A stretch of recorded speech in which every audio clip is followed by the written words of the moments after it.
आज जो हम पढ़ेंगे क्लास 12 स्टूडेंट के चैप्टर नंबर 8 के नेक्स्ट टॉपिक। इसके पहले आपको पढ़ाया गया था इम्यूनिटी। इम्यूनिटी में आपको इसकी कैटेगरी बताई गई थी 4। एक होता है आपका इसके पहले फिजियोलॉजिकल एंड फिजिकल बैरियर। आज जो तीसरा है आपका सेलुलर बैरियर एंड जो चौथा है आपका काइनेटिक बैरियर्स के बारे में हम बात करेंगे। तो यहाँ पे जो सेलुलर बैरियर होता है, सेलुलर बैरियर जो होता है मीन्स जो कोशिकीय अवरोध, इसमें हम WBC की बात करते हैं, व्हाइट ब्लड कॉर्पस्कल्स, जिसे हम ल्यूकोसाइट्स भी बोलते हैं। ल्यूकोसाइट्स ये दोनों क्या करती हैं, बाहर से आने वाले जो पैथोजेंस हैं उनको रोकती हैं। तो ये करती क्या है, फाइगोसाइटोसिस करती हैं।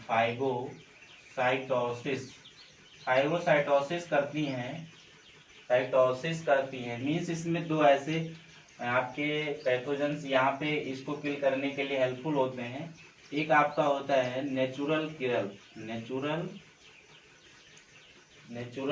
किलर्स होते हैं, एंड यहाँ पे दूसरा जो होता है वो फाइगोसाइट्स होते हैं। फाइगोसाइट्स ये दोनों क्या करते हैं, आपस में बोथ मीन्स जुड़ करके क्या करती हैं, बाहर से आने वाले पैथोजेंस को क्या करती हैं, रोकती हैं, और उसको ये क्या कर लेती हैं, डाइजेस्ट कर लेती हैं। क्या कर लेती हैं, इसको डाइजेस्ट कर लेती हैं, मीन्स पचा लेती हैं, जिससे हमारे शरीर में ये इंटर नहीं कर पाती हैं। तो सेलुलर बैरियर में क्या होता है, इसमें हम WBC की बात करते हैं, व्हाइट ब्लड कॉर्पस्कल्स, जिसे हम ल्यूकोसाइट्स भी बोलते हैं।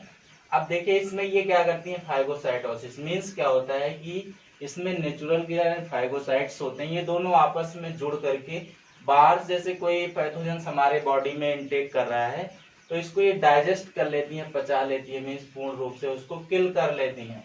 अब देखिए यहाँ पे नेक्स्ट जो हम पढ़ेंगे, चौथा जो आपका है वो साइटोकाइनिन के बारे में पढ़ेंगे। साइटोकाइनिन के बारे में हम पढ़ रहे हैं। अब देखिए साइटोकाइनिन को बोलते हैं स्पेसिफिक बैरियर, ठीक है, जिसे हम बोलते हैं कोशिकीय विशिष्ट प्रतिरोध या कोशिकीय विशिष्ट अवरोध बोल सकते हैं आप।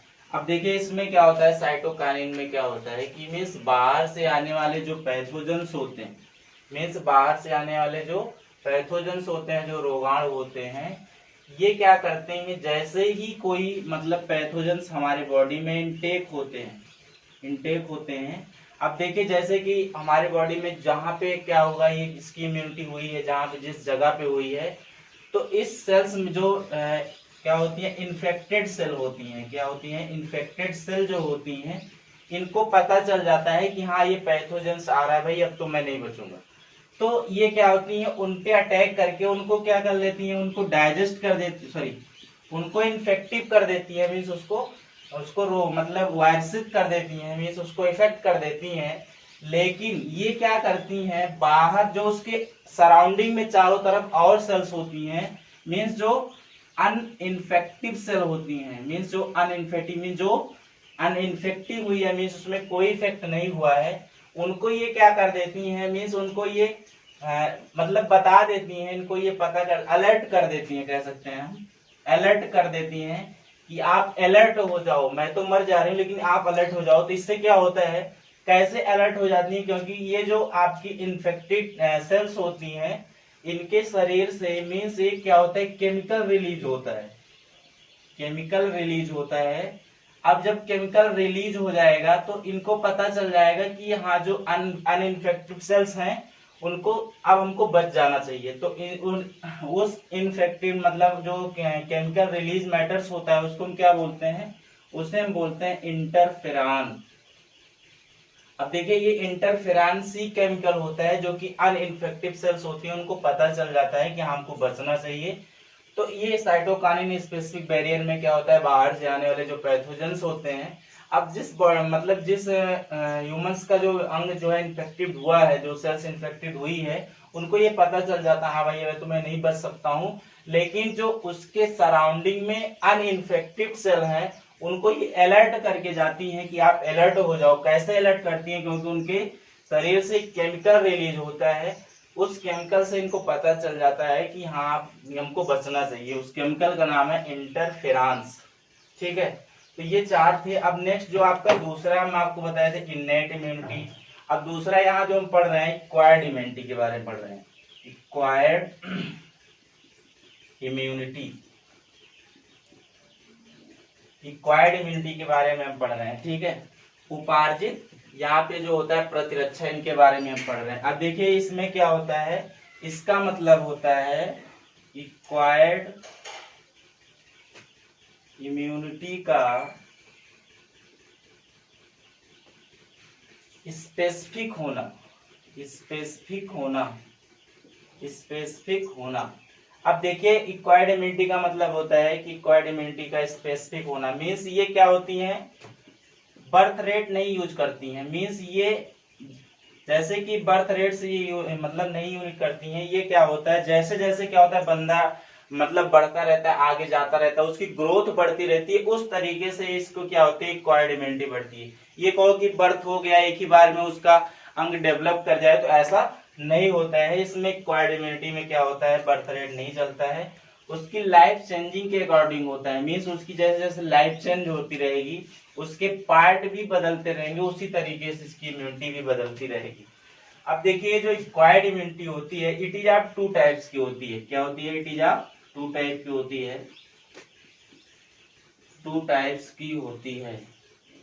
पहला जो होता है आपका प्राइमरी रिस्पॉन्स होता है। क्या होता है, प्राइमरी रिस्पॉन्स।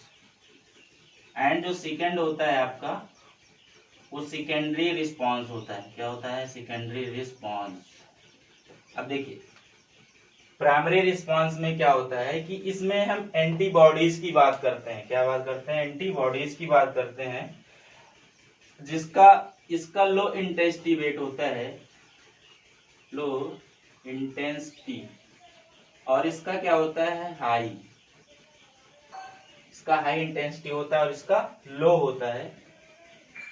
अब देखिए इसमें क्या होता है, जैसे कोई बाहर से पैथोजन आ रहा है, अंदर आ रहा है, तो क्या होता है पहली बार में जब कोई पैथोजन हमारी बॉडी में इंटेक करता है, प्रवेश करता है, तो हमारे शरीर में जो एंटीबॉडीज होती हैं, मींस जो टी लिम्फोसाइट्स होती हैं, टी लिम्फोसाइट्स जो होती हैं ये आपकी एंटीबॉडीज होती हैं। अब ये जो टी लिम्फोसाइट और एक होती है आपकी बी लिम्फोसाइट्स। क्या होती हैं, बी लिम्फोसाइट्स होती हैं। अब देखिए ये क्या होता है, पहली बार में क्या होता है, इनको जो इन्फेक्टिव सेल्स होती हैं वो ज्यादा इंटेंसिटी में नहीं अटैक कर पाती हैं, इसीलिए इसको प्राइमरी रिस्पॉन्स बोला जाता है।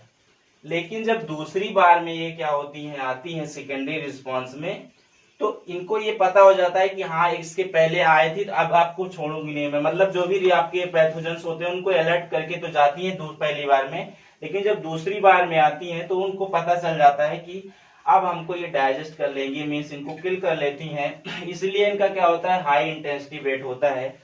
तो ये आपकी जो एंटीबॉडीज होती हैं आपकी यहाँ पे टी लिम्फोसाइट्स हैं और बी लिम्फोसाइट्स हैं। अब देखिए अगर ये बी लिम्फोसाइट्स नहीं होंगी तो आपका एंटीबॉडी जो टी लिम्फोसाइट्स है ये नहीं बनेगा, तो हमारे शरीर में एंटीबॉडी जो पैथोजन है उसको हम फाइट नहीं कर सकते हैं। तो हमारे शरीर में जो होता है कि बी लिम्फोसाइट्स का होना भी जरूरी होता है। तो इस तरीके से अगर बी लिम्फोसाइट्स नहीं होगा तो टी लिम्फोसाइट्स नहीं बन पाएगा और हम किसी भी पैथोजन से फाइट नहीं कर पाएंगे। तो इस तरीके से ये आपका पूरा प्राइमरी सेकेंडरी रिस्पॉन्स होता है कि मीन्स पहली बार में जब पैथोजन हमारे बॉडी में इंटेक करता है तो उसका वेट जो होता है लो इंटेंसिटी में होता है। मीन्स पहली बार में उसको ये केवल किल करने की अपेक्षा रखती है लेकिन पूर्ण रूप से नहीं कर पाती है। दूसरी बार में इनको पता चल जाता है, मीन्स जैसे सर्वे करके चली जाती हैं और दूसरे बार में आती हैं तो उनको वो क्या कर लेती हैं, किल कर लेती हैं। उससे बचने के लिए हमारे शरीर में जो एंटीबॉडीज टी लिम्फोसाइट्स का होना जरूरी है। और टी लिम्फोसाइट कहाँ से बनती है, बी लिम्फोसाइट से। तो इस तरीके से इसका होना जरूरी होता है। तो स्टूडेंट ये पूरा आपका सेलुलर बैरियर हमने पढ़ा, साइटोकाइन पढ़ा, एंड यहाँ पे जो दूसरा पढ़ा एक्वायर्ड इम्यूनिटी के बारे में पढ़ा। अब देखिए इसमें एक स्ट्रक्चर्स होता है, एक लाइन हाई इंटेंसिटी में होता है, एक लो इंटेंसिटी में होता है आपका। ठीक है, तो इस तरीके से इनका वेट होता है। तो यहाँ पे बी चैन होती है, इनकी डी चैन होती है। जिनका हाई इंटेंसिटी होता है वो बी लिम्फोसाइट्स के अकॉर्डिंग काम करती हैं, एंड जो टी लिम्फोसाइट्स होता है वो आपका भी है, आपका ये स्मॉल इंटेस्टाइन की अपेक्षा काम करती हैं। तो इस स्टूडेंट इसको आपको अभी नोट्स मिल जाएगा। अगर आपको इसमें कोई प्रॉब्लम है, कोई क्वेरी है तो आप पूछ सकते हैं, कमेंट कर सकते हैं। और स्टूडेंट अगर आप अभी आज तक जो भी आपका हमारे चैनल को नहीं सब्सक्राइब कर चुके हैं वो कर लें, जिससे आपको जब यहाँ से वीडियो डाला जाए तो आपको प्राप्त हो सके। तो स्टूडेंट आज के लिए इतना ही। Thank you.